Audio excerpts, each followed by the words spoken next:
गरुड़ बुलाए।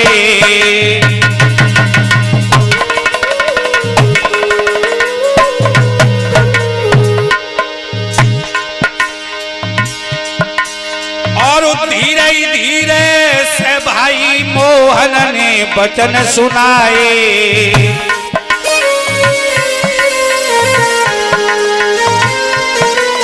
महाराज बेटा जल्दी तू जाइए और हसनापुर के तुरंत पटन को तू आ जाइए।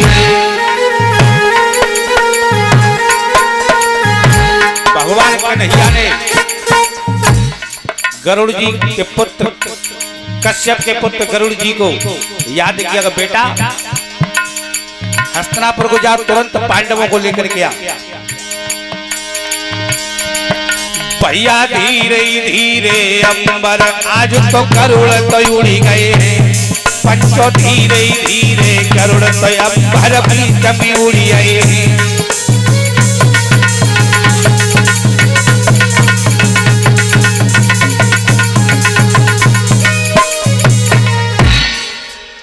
आज गरुड़ जी से कहा कि जितनी जल्दी हो सके पांडवों को लेके आओ और कहना कि सब तुम्हें याद कर रहे हैं और दादाजी माफ कर देना। ये कथा मैं पहली बार अपने 14 साल के कैरियर में बोल रहा हूँ। रात भर जाई में लगा रहा हूँ धनामोद में, और कोई त्रुटि भी गलती भी हो जाए तो माफ कर देना, क्योंकि पहली बार तो पहली बार होती है, क्योंकि यहाँ कंप्यूटर नहीं कथनी तुरंत है रही है। श्री सुखदेव जी समझाते, हे राजा परीक्षित, उस समय पांडव खाना खा रहे थे हस्तिनापुर में बैठ करके, और गरुड़ जी ने जैसे ही अपना प्रवेश किया धर्मराज ने देखा, आइए गरुड़ जी बैठिएगा, उन्हें बैठने का टाइम नहीं है। बात क्या है भीम समझेगो, क्योंकि भीम मोटी बुद्धि का था, जो गौरव की तरह सेम इसकी तरह था। घी खिलाओ तो रायता मांगता, रायता खिलाओ तो दूध मांगता, पछता कुछ भी नहीं है। भीम ने की औगार पड़ गई कोई न कोई। धर्मराज ने कहा भाई बात क्या है, तो गरुड़ जी ने एक ही बात कही, अरे केशव तुम्हें रहे हैं बुलाई,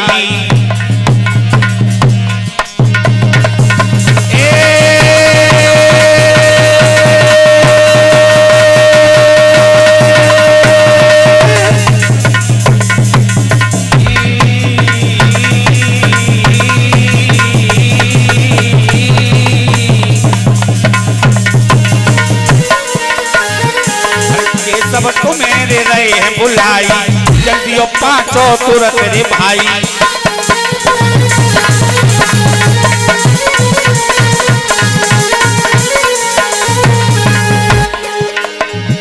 भगवान कन्हैया तुम्हें याद कर रहे, तुरंत ही तैयार हो जाओ। नाई धर्म ने देर लगाई, भोजन थाली दई हटाई।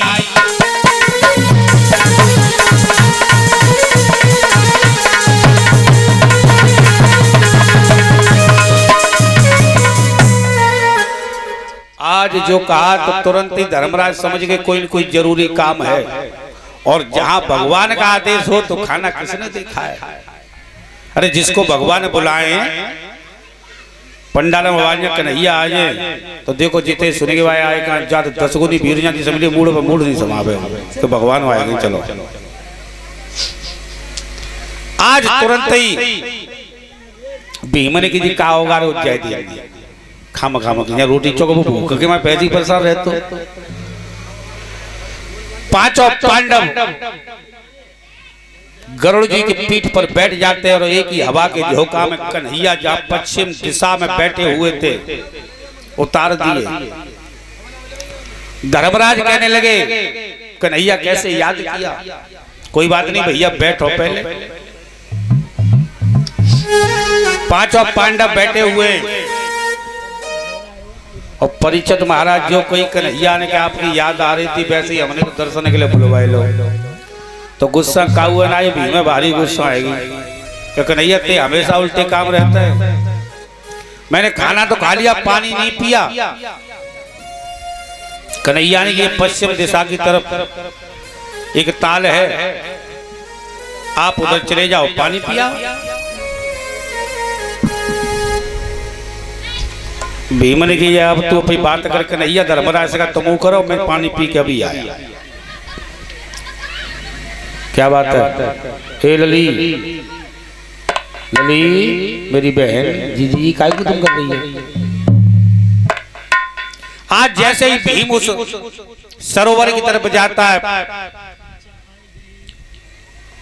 अजगर बैठता जो राजा नहुषता पानी के अंदर, उसने एक ही काम किया, ना पल की देर लगाई है,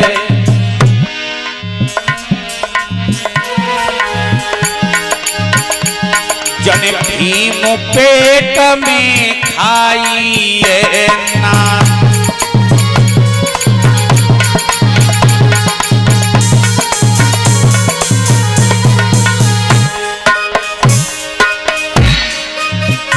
अपनी ही सांस बढ़ाया है, जाने गम पेट में ही धाया है।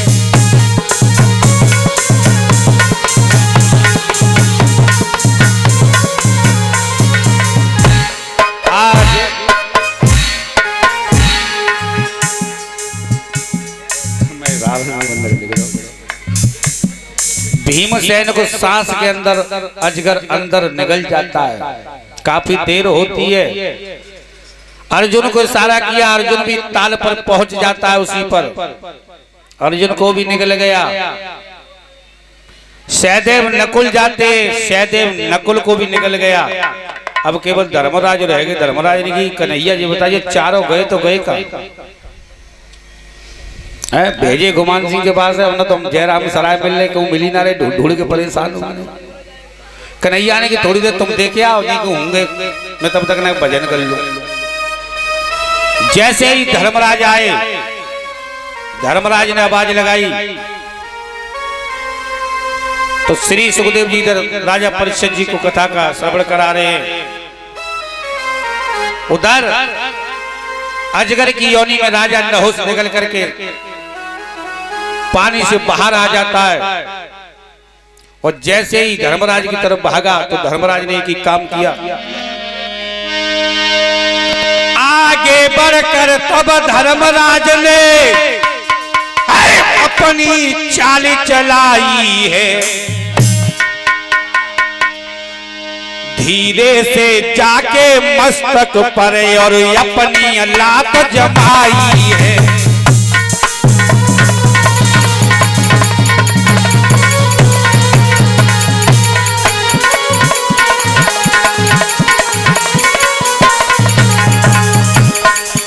धीरे से सर्प के मस्तक पर तब धर्म ने लात जमाई है।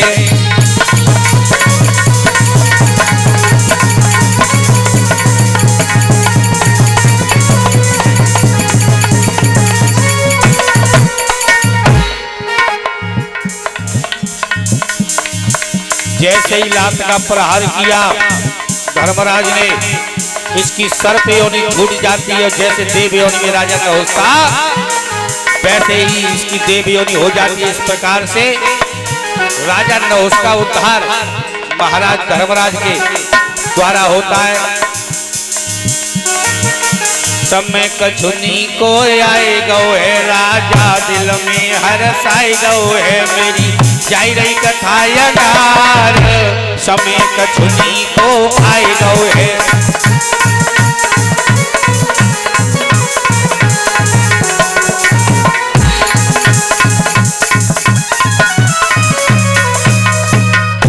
बोलिए आनंद कंद भगवान की। इस प्रकार से राजा नहुष का उद्धार